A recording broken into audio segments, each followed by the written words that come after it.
Everyone seems to have this obsession with figuring out if we are alone in the universe or not, if aliens exist, if the governments of the world already know and are keeping this information from us, what life elsewhere might be like in the universe, pending it does indeed exist elsewhere. Furthermore from that, everyone wonders, where did we, usually meaning us humans, come from? There's this lust to know, to find other life for some reason, to both announce our presence and look for the slightest clue of any other forms of life aside from those on our planet, despite the danger of broadcasting our presence via purposefully doing so as well as, arguably, rather recklessly, like doing crazy shit like detonating nuclear bombs, which could very likely be picked up by any sufficiently advanced civilization elsewhere. Hi, we're here. 10 million players, over 15 million downloads, 3 million good reviews. Raid Shadow Legends, a free hero collection turn-based RPG with over 400 champions for you to collect and personally customize. Assemble a team from 16 heroic factions. Raid with friends in a clan. Claim glory in the PvP arena. Do it all from your phone. That means anywhere. Anywhere. Looking to get addicted to something? Get addicted to Raid Shadow Legends. Screw aliens, space, time, black holes, life, the nature of reality, and the entire universe. Instead, explore the universe of Raid Shadow Legends. New champions every month, progression rewards, just learn how to play and get cool stuff. Once you complete the initial missions, you will get one of the best legendary champions in the game, the Arbiter. Quests, levels, unlocks, PvP.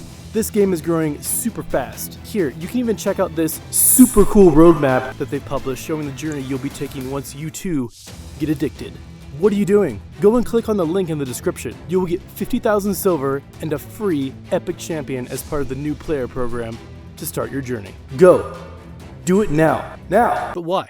Why do we possess this urge to socialize with the rest of the universe? Or at least try to. Perhaps it's the same reason we possess an urge to socialize with the rest of our species. The ultra-sociality of our race is why we've survived. It's yielded new developments in technology that allows us to continue living, to increase our lifespans, to increase our population count, to combat disease, to make plans for colonizing other areas of the world, as well as other planets even. That continuation, a seemingly common pattern in all forms of life, or at least, pending we don't destroy ourselves, increases the probability that we will continue. That entropy won't be the reason our race goes extinct. The same ultra-sociality manifests itself in many other forms of life as well, such as ants, whom work together as a superorganism to support themselves via their colony. And really, the entire ecosystem of all life actually works together on our planet to support itself being life itself.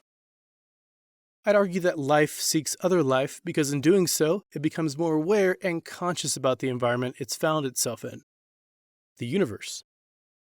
View all forms of life as spread out tribes, and the more each tribe understands each other, the more life itself understands itself, and the more trade happens between those tribes. The more conscious it all becomes of itself, the more life has the ability to continue. Perhaps we meet an alien race and they show us how to warp through space and time, and we teach them how to grow corn or the joy of memes. Both parties benefit, pending there isn't some sort of lust for power, but who knows?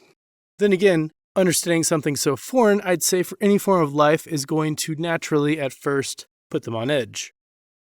It's going to instill fear in them as they poke it with curiosity. Poke the wrong thing, and something bad could happen. Could happen. Slap the right cheeks, and something good could happen. Could happen. All this is interesting, and I've gotten a little bit off topic, so let's get back onto it. Back to our original question. Where did life come from?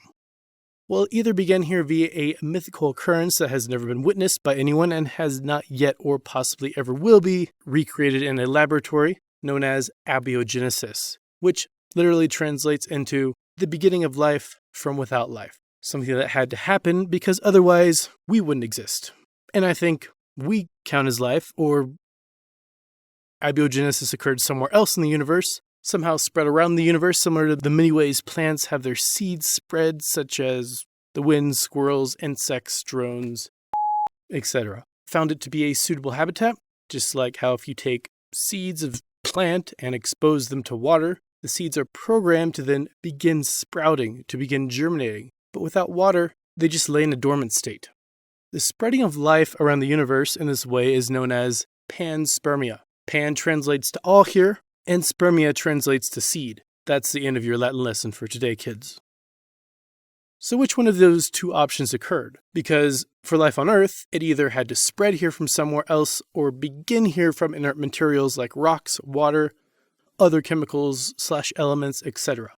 Simply put, well, that's a good question. It's also a massive debate among scientists.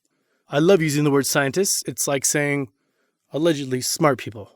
There are also quite a bit of very elegant theories out there as to how abiogenesis occurred and may have occurred on Earth, but keep this in mind. Life is something, and in a way, the only thing we know of that appears to outsmart via actually helping it out, the universal tendency, or force, if you will, known as entropy, by a variety of risk mitigation, experimentation, survival of the fittest, mate pairing, and other rather clever evolutionary methods.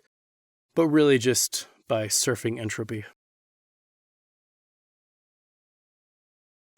For example, if humans disappeared, any city we've built would be swallowed back up by the Earth after breaking down quite quickly as entropy does what it does best. Smash things.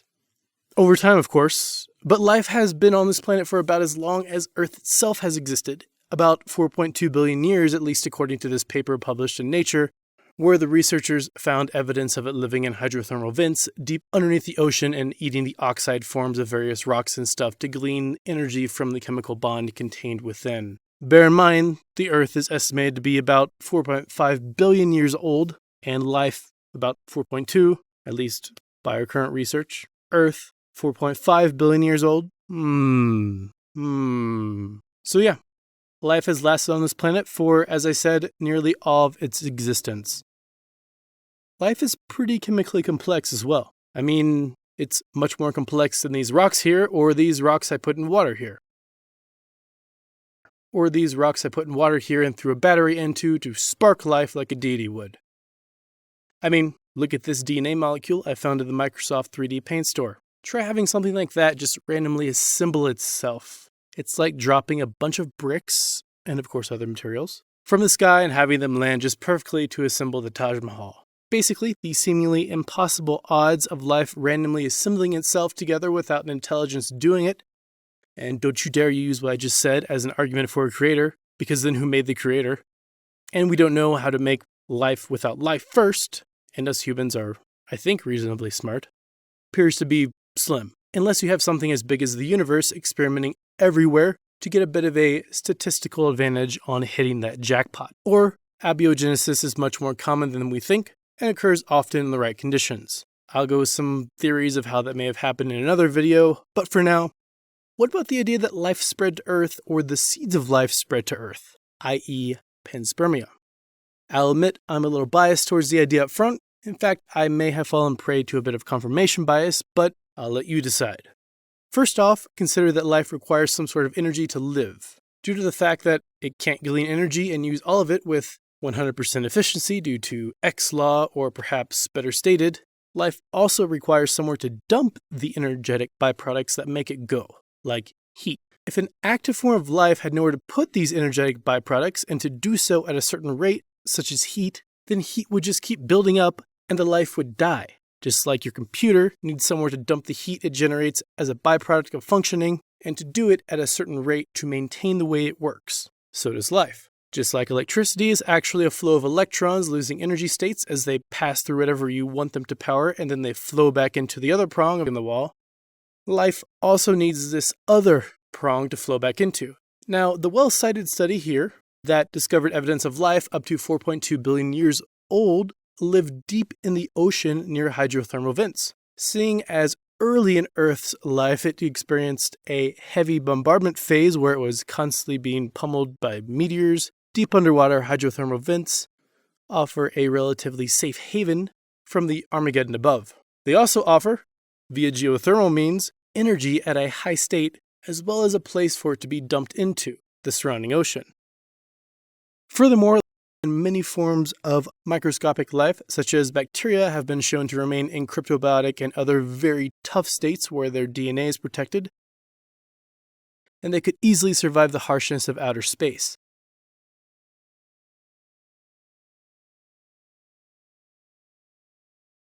They can also survive meteor impacts they've been potentially traveling on, excessive radiation, etc., etc. May have gotten mixed into Earth during its actual planetary formation. Planetary formation forms around the gravitational pull of a star that is being born. How are stars born? From giant clouds of dust left over from supernovas and other stars and stuff that have exploded. They're called nebulas. The giant clouds of dust, nebulas, are disturbed by some outside force, like a meteor passing through them, or a nearby supernova maybe, and things start spinning. The inertia of that force begins to spiral, and since there's nothing to stop it like friction or air resistance, such as what would happen to a cloud of dust or gas on Earth, it just keeps going, and gravity begins. The important part about this is that stars don't form alone. They form in clusters because once this cycle begins, it starts affecting the rest of the nebula. Then eventually, after a very long time, you will end up with this, a star cluster. The important part about a star cluster is it's, well, a bunch of stars and their respective planets all in very close proximity to each other. This means everything in a star cluster is swapping matter with everything else due to the inherent nature of how they all form. Now, if there is some form of a seed of life in a cryptobiotic form in the cluster, and it can survive this like swappage, it spreads, almost like a disease outbreak. Yes, and due to all the impacts happening everywhere, probably that if some form of life did spread during this phase throughout the cluster. It's likely not going to remain on the surface, but instead become mixed in with the actual planet. And indeed, there's actually even a massive biome of life living underneath the surface of the Earth, as far as 3 kilometers deep, and maybe even more, we just haven't drilled that far. In fact, it is estimated that all this subsurface life could account for up to 19% of all biomass on Earth. Here's where everything comes together. So if any life spread by way of being spread around during the birth of our solar system, it likely would be somewhere very safe underground, just chilling there, waiting, probably for the right conditions to leave its dormant state. But how is it going to get out of somewhere so deep in the ground? Still be safe, have the right conditions, not get smashed by a meteor, be somewhere with energy for it to live off of in some form, and somewhere to dump the heat byproducts of its metabolism, have an abundance of a variety of minerals spewing out of the planet, have plenty of water, which is, as far as we know, a universal solvent for life. It also possesses certain chemical properties that make it ideal for life to be mostly comprised of, such as its dipolar moment, etc. Seems like a deep underwater hydrothermal vent fits every single one of those criteria. Potential cryptobiotic forms of life lodged in the Earth or any other planet would be ejected into a near perfect environment. However, that is just one way panspermia could have happened. There are many other theoretical ways. So where did life come from? Abiogenesis is either a very sacred and rare phenomenon or not.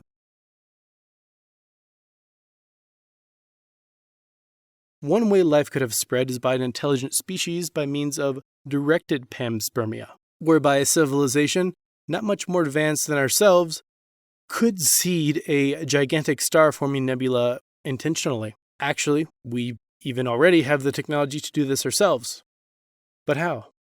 That'd be in the bonus video over on Patreon called Seeding the Stars. You can watch it and something like 150 more bonus videos over at the Patreon for $2 a month. Look at all that. And yeah, you probably think I'm a greedy for leaving you hanging like that. Well, you'd be right. Go to patreon.com/strangemysteries and learn how you too could seed a nebula with life for millions of stars and their respective solar systems with your own types of seed. Go, do it now.